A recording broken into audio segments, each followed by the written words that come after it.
અમદાવાદમાં પ્રદેશ ભાજપ અધ્યક્ષે નશામુક્તિ અભિયાનમાં જોડાવા અપીલ કરી। બીએપીએસ મંદિર ખાતે યોજાયેલા કાર્યક્રમમાં સંબોધન કરતી વખતે જગદીશ વિશ્વકર્માએ પ્રત્યેક યુવાનને સંકલ્પ કરવાનો અનુરોધ કર્યો હતો।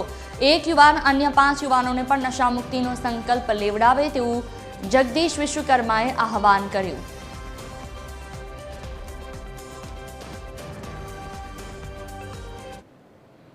અહીંયા બેઠેલ દરેક યુવાન આજે એક સંકલ્પ લઈને ઊભો થાય કે હું તો નશો નહીં કરું, પણ મારી આજુબાજુના 5 મિત્રોને એક એવી મજબૂત ચેન બનાવીશ કે જેનો આ વિકસિત ભારતમાં એ પોતે ભાગીદાર બને અને કોઈ પણ પ્રકારનો, ચાહે મોબાઈલનો એડિક્ટ થયેલો હોય, કોઈ પણ નશાયુક્ત પદાર્થ હોય, દારૂ હોય, ડ્રગ્સ હોય, સિગરેટ હોય, તમાકુ હોય, ગુટકા હોય, કોઈ પણ બાબત એનાથી એને હું દૂર રાખવામાં ચોક્કસ સફળ થઈશ।